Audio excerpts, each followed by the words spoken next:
Suspense. And the producer of radio's outstanding theater of thrills, the master of mystery and adventure, William N. Robeson. In the most banal cliche, in the most tiresome platitude, there is a hard core of truth. The sickening saccharine cult of momism is built upon the solid eternal fact that there is no substitute for a mother. Fathers just aren't capable of coping with the problems which mothers daily face and solve. Our story concerns one such a father, and a problem much, much too big for him. Listen then, as Mr. John McIntyre stars in John Barbey and Son, which begins in just a moment. We have, together, ample capacity and freedom to defend freedom. This is NATO, the North Atlantic Treaty Organization. NATO nations trust each other. Proof? Well, since the advent of NATO, the amount of information which member governments exchange concerning their armed forces and their economic and financial positions is greater and more detailed than any which allies have ever before exchanged, whether in time of war or peace. The United States of America is a part of NATO. You should be aware of and alert to the objectives and programs of the North Atlantic Treaty Organization. And now, John Barbey and Son, starring Mr. John McIntyre. A tale well calculated to keep you in suspense.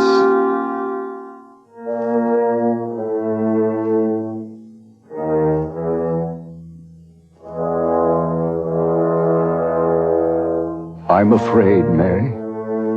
For the first time since you've been gone, I'm afraid. I'm going to have to break my promise. I've tried. I've kept him out of sight like you told me to. I did just like you used to do when you were here, Mary. But it was the kitten that wandered onto the place today. Carl didn't mean no harm. What he did, he didn't mean to do. It was just that he'd never held one in his arms before. And now they're coming for him tonight from the home. If I could somehow just put him off for one more night. Oh, Mary, it would be easier if you were here. Carl, I told you to stay in your room. You hear that? They've come for you. Now go back to your room and hide yourself. One moment. You're to stay in your room and not make a sound. You're to be very quiet. Do you understand? Now, if you do as I say, I might be able to keep you here one more night. Coming. Yes? Mr. Barbey? Yes. I'm Mr. Wilk from the home. I've come for your son. Well, I know, but the boy's ill. Oh, we'll take good care of him, far better than you can here. But I'm alone. afraid it's something contagious. He's broke out in a rash. Well, are you sure? Yes, he's got some sort of red spots all over him. Oh. Well, I wouldn't want to run the risk of infection. I mean, for the others at the home, of course. Of course. That's what I mean, Mr. Wilk. Yeah, well, perhaps I better have a look at him. Well, please, Mr. Wilk, the boy's asleep. Well, we'll have to wake him then. No, you don't understand, Mr. Wilk. He's miserable since he knows he has to go. Don't wake him. Well, you have my sympathy, Mr. Barbey, but I have my orders. Well, you could bring a doctor the first thing in the morning. Then you'd be sure of no one catching anything from him. Well, I suppose I could do that. What about the neighbors? Well, they won't know. They'd never even seen him before today. If it hadn't been for the kitten... Well, I can't go into that with you now, Mr. Barbey. The animal is dead.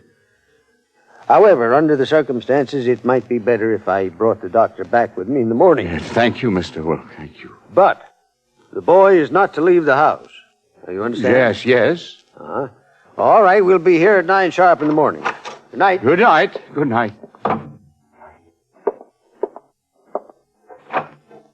Carl. It's all right, Carl. You could stay one more night. I promised your mother that I'd never let them take you away. That I'd do anything before I let them do that. I know what happens to them at that home. I've seen them after they've been there a while.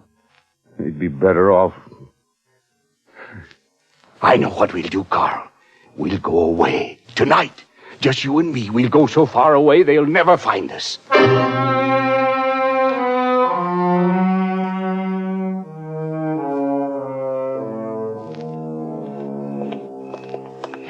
comes a truck, Carl. Listen carefully. You're to hide in the bushes by the side of the road here. I'm going to flag him. Now, if he stops to pick me up, you're to climb in the back of the truck without him seeing you. You're not to make a sound. You're not to try to say anything, and stay there until I call to you to get out. Do you understand? Now, get in the bushes.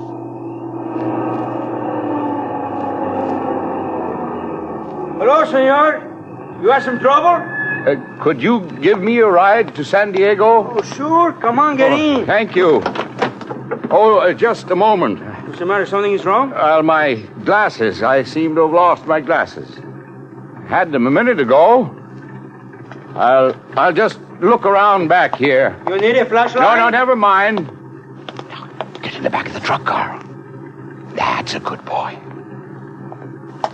Well, I found him. To tell the truth, senor, I am not allowed to pick up anybody, but it's so late and you're a little, A little older than most you see on the highways? Oh, no, I don't mean that. But what's the matter? You have a car trouble? I don't have a car. You hear that noise? What was that? Oh, that's my kitten. Kitten? See, I pick him up in San Pedro. He's a cute little kitten. I got a box all fixed up for him in the back of the truck. A kitten? What's the matter? Well, my billfold, I seem to have lost it. You lose it? When did that happen? Well, I don't know. I guess back where I dropped my glasses, I had it then. If you just let me out here, I'll catch another ride back. Sure. I'm sorry, senor. If I was on my own time, I would take you back. Well, no, thank you very much. It'll be all right. But good luck. I hope you find it. Oh, just a moment. The back end of your truck's open. Oh, I better fix it. No, don't get out. I'll close it for you. Oh, gracias, senor. Get out, Carl. Run back down the road. Yeah, it's all right now. You can drive on. How's the kitten? Well, he's all right. You can drive on now. Well, muchas gracias. Hasta la vista, senor.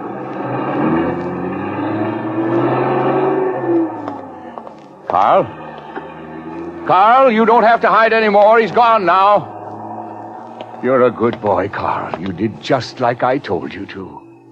And you didn't touch the kitten at all, did you?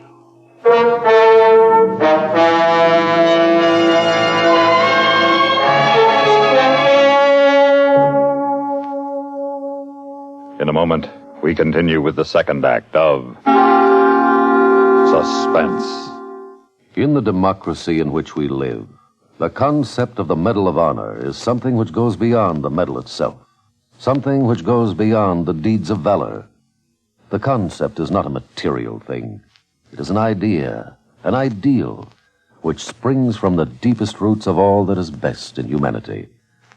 It stands for the democratic tradition of freedom, of liberty, of the code of conduct in which the citizens of the United States of America believe. These ideals do not belong to any one race, creed, or religion of Americans, but to all. Private First Class Sadao S. Munimori of the 100th Infantry Battalion of the United States Army proved the validity of these ideals on April 5th, 1945. Pinned down by enemy fire from artillery and machine guns in the hilly Saravezza section of the Apennine Mountains, PFC Munimori found himself in charge of his squad after the corporal had been killed. During a lull in the shelling, the men advanced, but were forced to take cover from machine gun fire. Grabbing some hand grenades, PFC Munimori rushed forward and demolished the enemy machine gun nest. Again, the men advanced, but another machine gun forced them to take cover.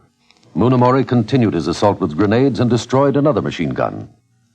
The enemy opened up with grenades. Munimori crawled back for more ammunition to a shell crater that shielded two of his men.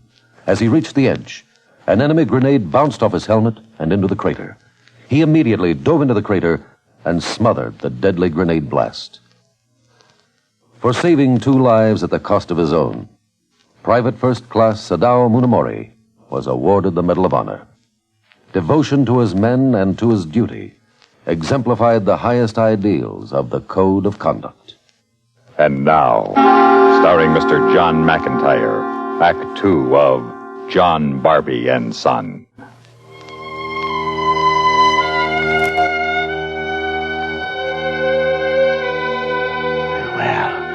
We made San Diego after all, didn't we, Carl? Now we'll get a room and get some rest. Well, this looks like a nice place. But I better go in alone. It wouldn't be good for anybody to see us together. You wait here on this bench. But you're not to talk to anyone, I understand. No one. Good evening. I'd like to have a room, please. Well, you're lucky. I've got just one single left. You haven't a double? Oh, I'm sorry I haven't. Aren't you alone? Well, I am, but I prefer a double bed. Well, I'm afraid you're going to have trouble finding any kind of a room in San Diego tonight. There's a big convention in town. We're lucky to have this one. All right, I'll take it. I'll have to. Yeah, well, sign here, please. It's not really a small bed. It's 3/4 size. Yeah, here's your key. Oh, that's fine. Thank you. Oh, could you tell me, is it on the ground floor? Well, no, it isn't. Had you wanted it on the ground floor? Yes, you see, I'm a little nervous about fires. Oh, well, there's a fire escape just down the hall from you. Oh, there is? Well, then it'll be all right then. I've got to get, I'm going out for a minute. I'll be right back. Thank you.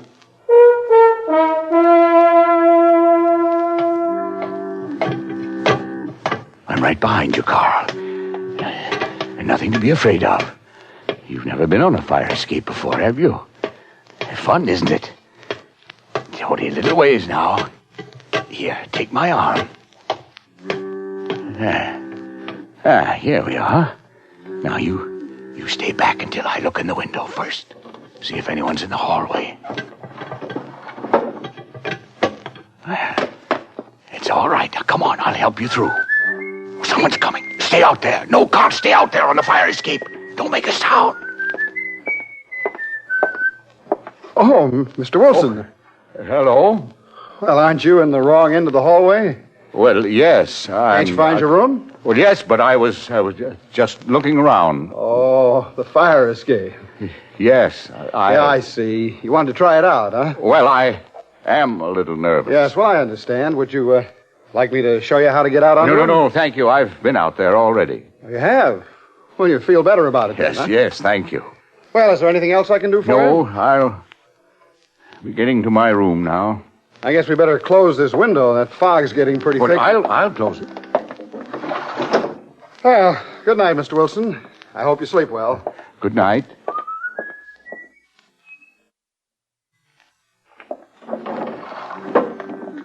It's all right. Come on, Carl. Careful now. Follow me quickly.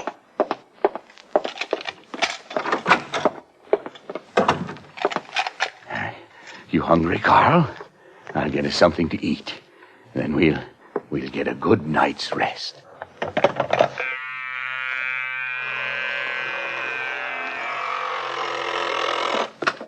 Office. This is Mr. Wilson in 314. Yes, Mr. Wilson. Could you send up some food? Oh, I'm sorry, Mr. Wilson, but room service is closed. Oh, I see. Thank you. You're welcome. Can you imagine that, Harry? That Mr. Wilson must think he's in the Waldorf. Room service at 10 o'clock at night. Yeah, he's a strange one. I found him upstairs in the hallway trying out the fire escape. When? A couple of minutes ago. Well, how'd he get up the stairs? He didn't come through the lobby. He didn't? No, I'd have seen him. Well, then he must have gone up by the fire escape. Do you suppose he's got someone up there with him? Well, it's happened before, but not if I know anything about it. I'm going to go... Oh, Mr. Wilson, you going out again? Yes, to get something to eat. Oh, well, have a nice dinner. Thank you. Miss White, have the boy take the board. Let's you and I go upstairs. We'll have a look around while he's gone. Frank, Yes, ma'am. you saw the old man that just went out the door? Yes, ma'am. Well, we're going up to his room. If he comes back before we return, ring twice to warn us. Yes, ma'am. Why are you knocking? I have a feeling someone's in there. Well, if there is, they're not coming to the door, not if he sneaked them into the hotel. I suppose you're right. Guess I'd better unlock it. Nothing unusual here. Look at this bundle. What do you mean? And this boy's cap. Well, it might be his. He wasn't wearing a cap when he came in, and he wasn't carrying a bundle. No, he wasn't. I'll look in the closet. That's Frank. The old boy couldn't have eaten that fast. Maybe Frank's made a mistake. I'll see. Yes, Frank? All right, we'll get out of here. He says he's carrying a package. Probably brought something back to eat here in the room. Oh, come on, Miss White. We better get out of here. We better go down the stairs. He'll probably be coming up in the elevator. Miss White, What's the matter? you've walked off with the cap. Oh, goodness, I have. I didn't realize. What'll we do? Shall I go back? No, I don't think you'd better. He'll be up there any minute. Well, maybe he won't miss it, and we can put it back if he goes out again. Yeah, come on.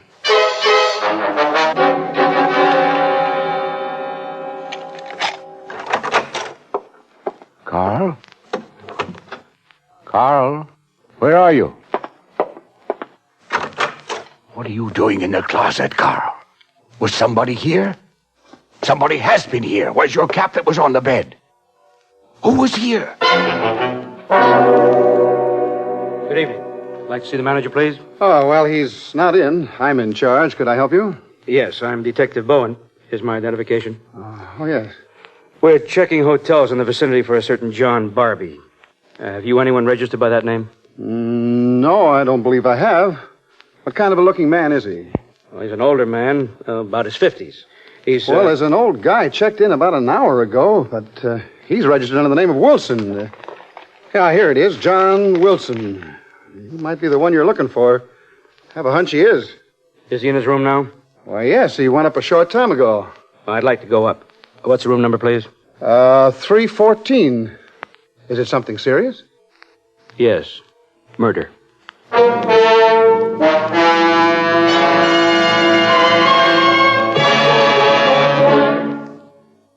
In a moment, we continue with the third act of Suspense. Another visit with Joe and Daphne Forsythe.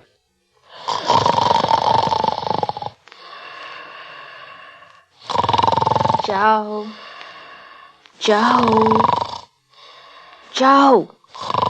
Joseph! Yeah, I'm up. Pour the coffee. I'll be right in. Relax, it's 3 a.m. Huh?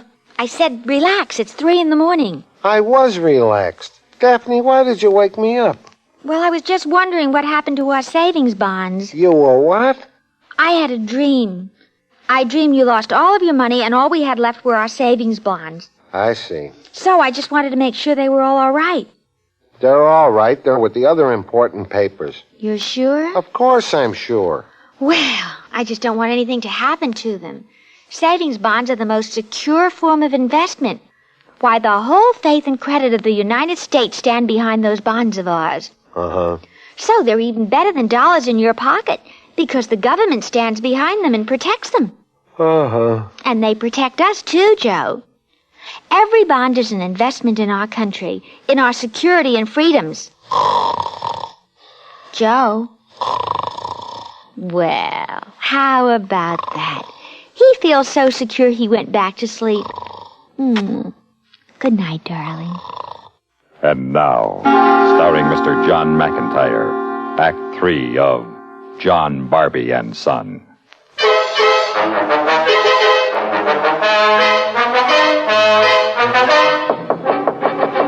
Mr. Wilson? Mr. Wilson, I have another room I think you'd be interested in seeing. I don't think anyone's in there. You have a pass key? Yeah? All right, open the door. Yeah, buddy. It's all right. I have a gun. I stand back out of sight.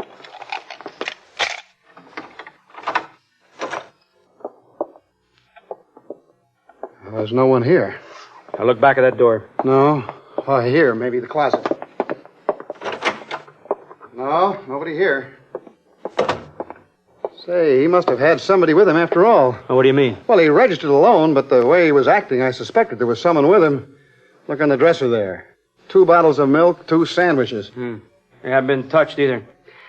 He must have left here in a hurry. Is there a fire escape on this floor? Yeah, there is. Matter of fact, I found him looking it over right after he moved in. All right, come on, let's have a look at it.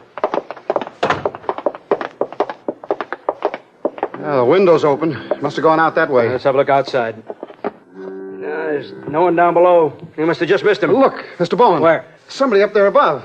Someone's climbing onto the roof from the fire escape. All right, that's him. Come on. Nice, isn't it, Carl? Up here in the fog. Quiet and soft like it'll be for us forever. Carl, you understand if they catch up with us, it means you'll have to go back to the home, don't you? We promised your mother we wouldn't let that happen, and we're not going to. It isn't going to hurt much, Carl. It'll be quick. Mr. Barbey! Mr. Barbey, don't! Stay where you are. This is my affair. Mr. Barbey, that isn't going to do anybody any good. Now, just listen to me 1 minute. If you come a step closer... I won't. Now, listen to me. What do you want? Mr. Barbey, don't jump. Come back with me. They'll go easy on you. You'll not take him to the home. I know what happens to them there. Mr. Barbey, you're ill. You don't know what you're doing. I tell you not to come any closer. All right. All right, I won't. But listen. I'll not listen to anything. I know what's best for my boy. I promised his mother. Didn't I, son? What? Who are you talking to there, Mr. Barbey? Don't pay any attention to them, Carl. Mr. Barbey, there's nobody there with you. What? What did you say? I say there's nobody there with you. No.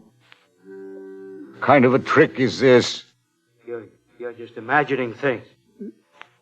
There's nobody here with me? No, sir. Your son is dead.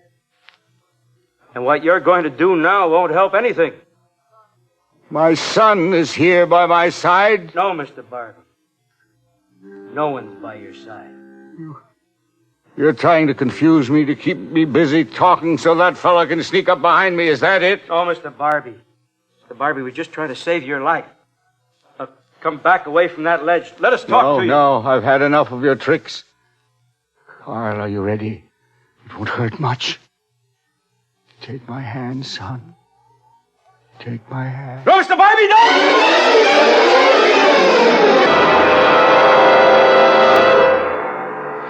Poor guy. He said he was wanted for murder? Yeah. Yeah, he killed his son this evening. The authorities are going to take the boy away to a home. I guess his mind just snapped. Well, it's probably better this way. Because he thought the boy was with him. Right to the end.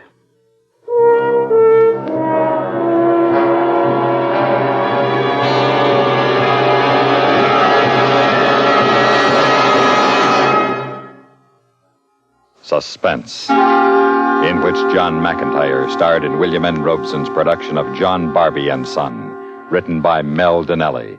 Supporting John McIntyre and John Barbey and Son were Ellen Morgan, Carl Swenson, Sam Pierce, and Jack Crucian. Listen. Listen again next week when we return with another tale well calculated to keep you in suspense.